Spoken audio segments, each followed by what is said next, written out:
अस्सलाम वालेकुम students.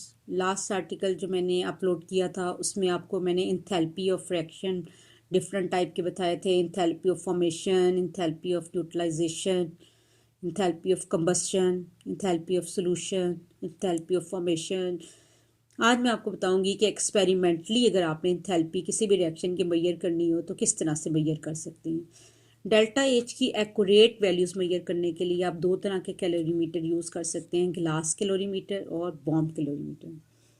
Glass का जो है कैलोरीमीटर एक ऑर्डिनरी ग्लास कैलोरीमीटर होता है जो कि डेल्टा एच की वैल्यू को डिटर्मिन करने के लिए हम किसी भी टाइप के रिएक्शन के लिए यूज़ कर सकते हैं।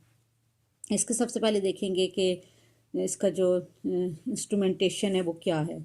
ग्लास कैलोरीमीटर जो है ना वो एक इंसुलेटेड कंटेनर होता है। क्यों इंसुलेटेड कंटेनर होता है? क्योंकि इसके अंदर वाला जो कंटेनर है उसके साथ बाहर वाज होती हैं इंसुलेटेड, जिसमें कॉटन या वूल को इस्तेमाल किया जाता है, और ऊपर लीड होती है ताकि जो है वो हम जो रिएक्शन की एक्यूरेट जो है हीट की वैल्यू को मैयर कर सकें। तो ये अंदर एक कंटेनर जो आपको रेड में दिखाया गया है जिससे मैंने बीकर लेबल किया हुआ है, इसकी बहुत सारी इंसुलेटेड है जिसके अंदर फिलिंग कॉटन या वूल की जाती है।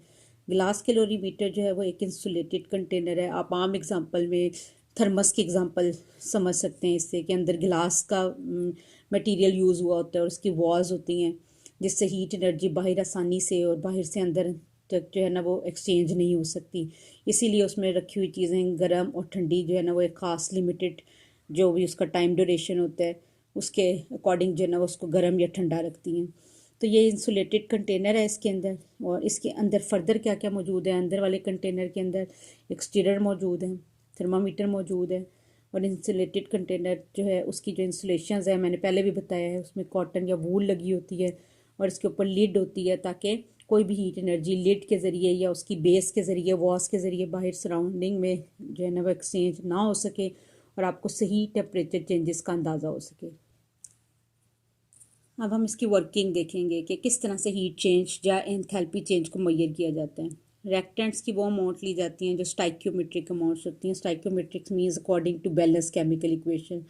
दो रिएक्टेंट की जो आपने मोल रेशियो लेनी होती है वो बैलेंस केमिकल इक्वेशन के अकॉर्डिंग लेनी होती है। उनको आपने कैलोरीमीटर के अंदर प्लेस कर देना है। सबसे पहले जो अंदर वाला मैंने आपको बीकर दिखाया है उसके अंदर जैसे जो है रिएक्शन प्रोसीड होता है तो एनर्जी या तो इवॉल्व होती है या एब्जॉर्ब होती है, या तो सिस्टम पहले से वार्म हो जाएगा या कूल हो जाएगा। अगर तो एक्सोथर्मिक रिएक्शन होगा तो टेम्परेचर बढ़ जाएगा, एंडोथर्मिक रिएक्शन हुआ तो टेम्परेचर कम हो जाएगा। सिस्टम या तो वार्म हो जाएगा या फिर कूल हो जाएगा। आपको पता कैसे चलेगा? आपने रिएक्शन से पहले टेम्परेचर T1 भी रिकॉर्ड कर लेना है, और जब मैक्सिमम टेम्परेचर राइज होगा, ठीक है, टेम्परेचर जो है वो मैक्सिमम जिस वैल्यू पर राइज करके जाएगा फाइनल वैल्यू ऑफ टेम्परेचर उसको भी रिकॉर्ड कर लेना है, और डेल्टा टी निकाल लेना है, T2 माइनस T1 डिफरेंस ले लेना है फाइनल टेम्परेचर का। और इनिशियल कैलकुलेट करने के लिए आप लोगों ने फार्मूला यूज़ करना है, Q is equal to M into S into delta T. S जो है वो specific heat of reaction mixture है, कांस्टेंट वैल्यू होती है वो यूज़ करनी है। M मैस ऑफ रिएक्टेंट्स होते हैं, delta T change in temperature. इन सब को आपने यूज़ करना है इस फार्मूला में और वैल्यू को निकाल लेना है। एम इंटू एस क्या है? Product of mass and specific heat of water. इसको सी भी लिया जा सकता है। एम इंटू एस दोनों जो मास ऑफ वाटर और स्पेसिफिक हीट ऑफ वाटर का जो प्रोडक्ट है उसको हम सी कहते हैं। तो अगर हम एम इंटू एस की बजाय सी यूज़ कर लें तो फार्मूला क्या बन जाएगा? Q is equal to C into delta T. C किसको कहते हैं? हीट कैपेसिटी को, और एस कहते हैं स्पेसिफिक हीट को। दूसरे टाइप का कैलोरीमीटर जो आप ले सकते हैं रिएक्शंस की हीट चेंजेस को मैयर करने के लिए वो बॉम्ब कैलोरीमीटर है। ये स्पेशली डिज़ाइन कैलोरीमीटर है जिसमें हम फूड की, किसी भी फ्यूल क्या होता है? हर वो चीज़ जो बर्न होकर जो है एनर्जी प्रोड्यूस करती है, जैसे कि मीथेन है, पेट्रोल है। तो हम फूड को, फ्यूल को या किसी भी ऐसे कंपाउंड की अगर इंथैल्पी ऑफ कंबस्शन मैयर करना चाहते हैं, मैंने लास्ट आर्टिकल में आपको बताया था इंथैल्पी ऑफ कंबस्शन क्या होती है। जब किसी भी कंपाउंड को ऑक्सीजन के एक्सेस में बर्न करवा दिया जाए तो जो हीट एनर्जी रिलीज होती है उसको इंथैल्पी ऑफ कंबस्शन कहते हैं। इंथैल्पी ऑफ कंबस्शन में जो एक रिएक्टेंट मस्ट हमें चाहिए होता है वो ऑक्सीजन होता है, और ये रिएक्शन फ्लेम या इलेक्ट्रिक स्पार्क के बगैर कंप्लीट नहीं होते। तो हम लोगों ने पहले देखना है कि इसके लिए जो बॉम्ब कैलोरीमीटर है उसकी क्या डिज़ाइनिंग है। इसका इंस्ट्रूमेंटेशन देखेंगे। इसके अंदर सबसे पहले ये जो अंदर लगी हुई वेसल है ये ओब्लोंग स्टील वेसल कहलाती है।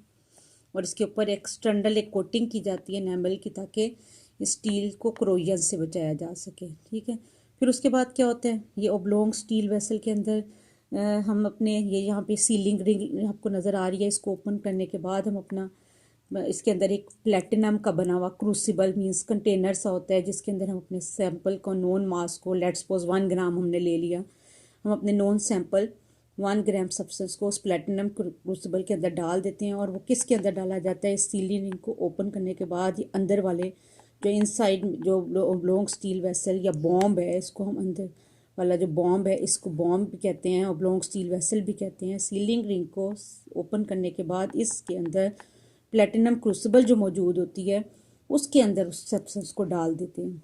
फिर उसके बाद लिड को जो है ना वो टाइटली, या सीलिंग रिंग को टाइटली क्लोज कर दिया जाता है जब सैंपल उसके अंदर डाल दिया जाता है। फिर ऑक्सीजन जो है वो प्रोवाइड करने के लिए यहाँ पे इनलेट वेल्व होता है, ये गैस इनलेट है। यहाँ पर ऑक्सीजन उस वक्त तक अंदर पास की जाती है जब तक कि प्रेशर उसका 20 ATM तक ना पहुँच जाए। ठीक है, ये सारी चीज़ें आपने मुकम्मल कर ली कि सबसे पहले आपने ओब्लोंग स्टील वेसल लिया, सीलिंग रिंग को ओपन करने के बाद 1 ग्राम सब्सटेंस इसके अंदर डाला, सीलिंग रिंग को क्लोज करने के बाद ऑक्सीजन का जो इनलेट वॉल लगा हुआ है, इसके ज़रिए ऑक्सीजन उस वक्त तक पास करनी है जब तक कि प्रेशर 20 ATM के ऊपर ना पहुँच जाए।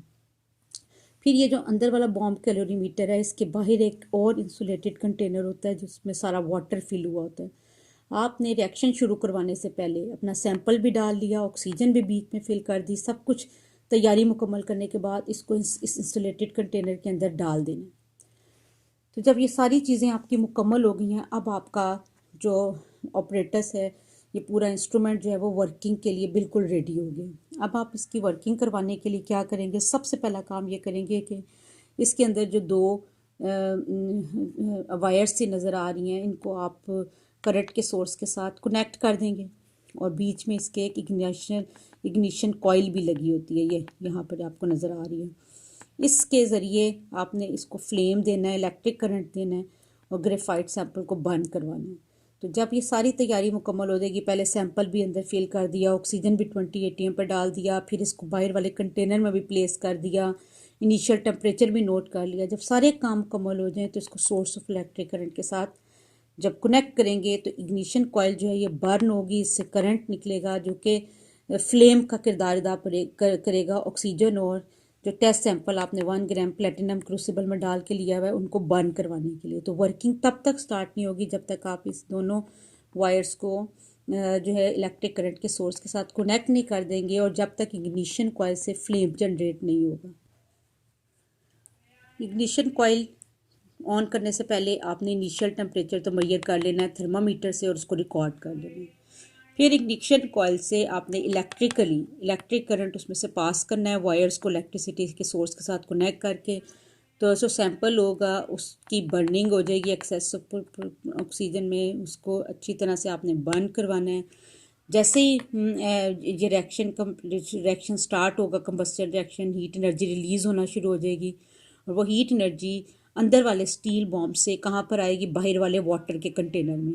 वाटर का टेम्परेचर जो है वो आहिस्ता आहिस्ता बढ़ना शुरू हो जाएगा, उसको आपने रिकॉर्ड करते जाना है हर 30 सेकेंड इंटरवल के बाद।